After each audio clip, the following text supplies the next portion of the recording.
Yes. The role is constrained to the organization where we have assigned the role. Perfect. That was about role-based security. Then what are the configurations we created as part of role-based security group? First, what did we do? We created a role. What was the task to do that? Maintain assignable roles. There we created our assignable role. Then there were some parameters like single assignment. Then we have what else?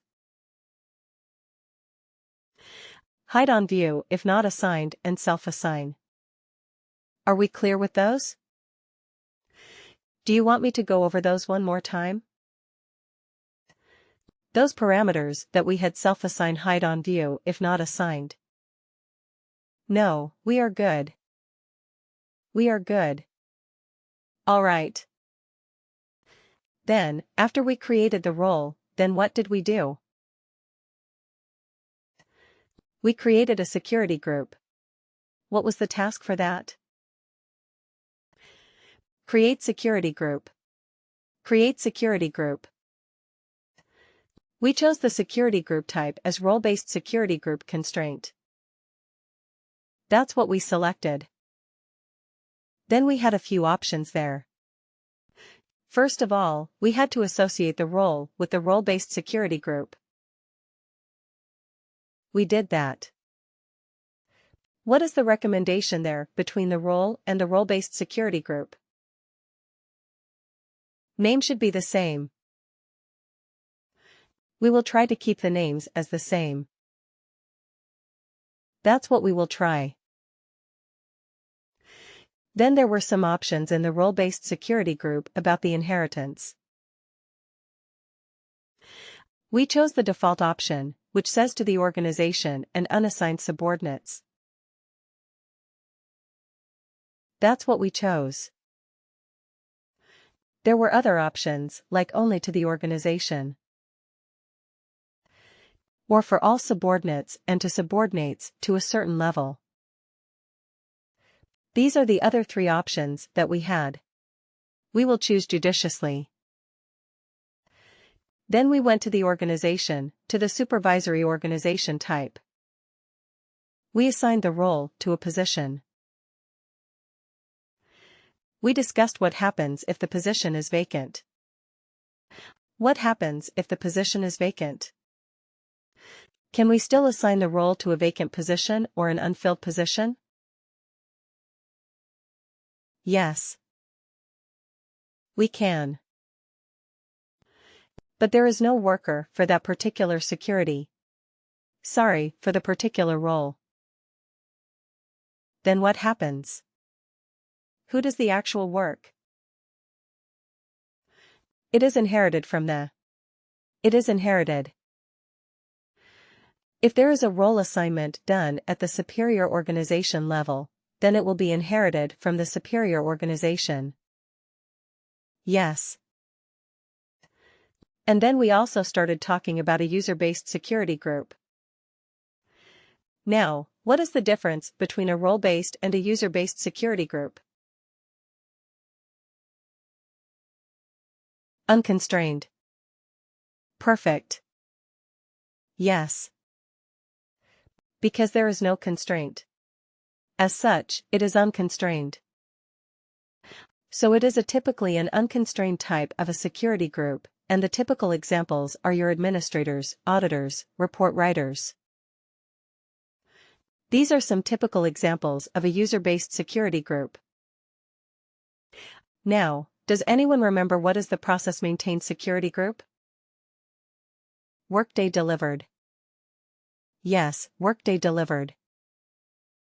And then, what does it do? How is the membership defined to those security groups? Like for role-based, we assigned the role to the position. For user-based, we assigned it manually. To the security group, we assigned the Workday accounts directly. Now what happens in a process-maintained security group? And what are the two types of process-maintained security groups? Two versions. One is a self-write. Examples are employee as self-contingent worker as self-retiree, as self-terminee, and so on. And the other is a version which says all instances of that group. Like, for example, all employees, all contingent workers, all retirees, all termins, etc. So that is the other version of the process-maintained security group. Now can we assign a user manually to this particular process-maintained security group? Yes, we can. Sure. Yes. Okay. Then how does it differ from a user-based security group?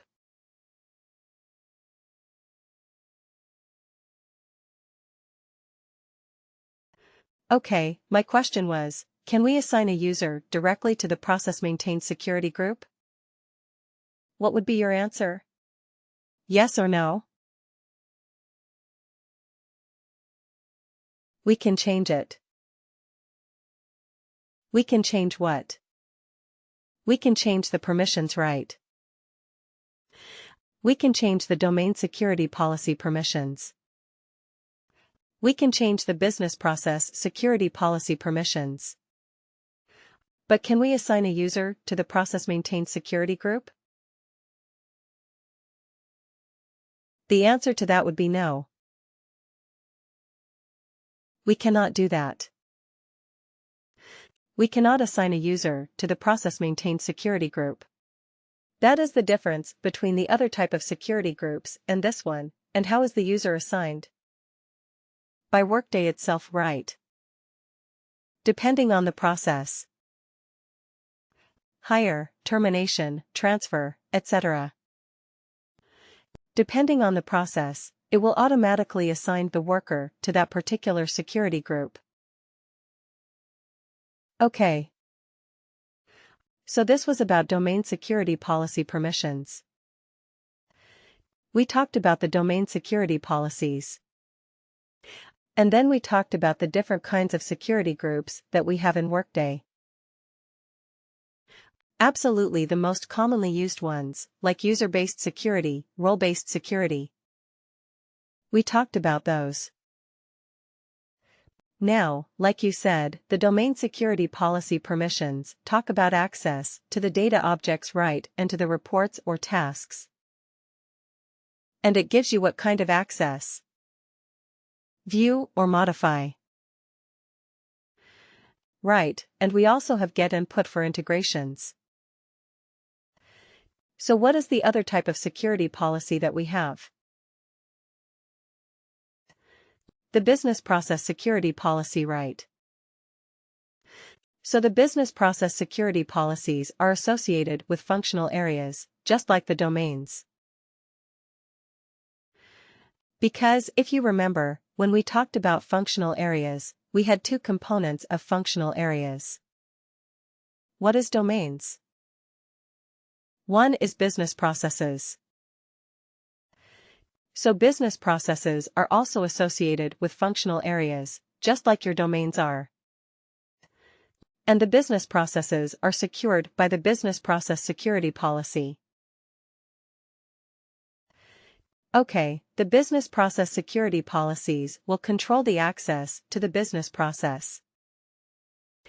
And it contains things like who can initiate the business process, who can approve tasks in a business process, who can view the steps, who can rescind meaning rollback, who can roll back the business process, who can cancel an in-progress business process, who can correct or make changes to the business process. So each of those kind of things will be controlled by the business process security policy. Okay.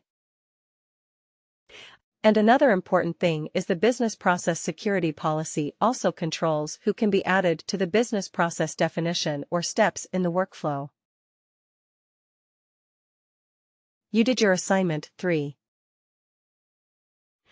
And when you were editing the business process, the hire business process, you remember there was a task where you went to the business process definition and you edited it. And you added a step called proposed compensation hire. Correct. And then you went ahead and selected compensation partner in the drop-down list. Right. Did that.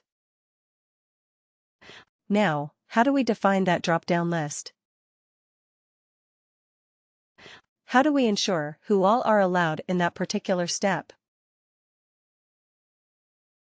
Right. That is what is controlled by the business process security policy as well. Who can do those steps in the business process definition?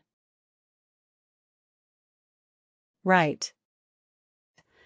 It's not up to our whims and fancies. Okay.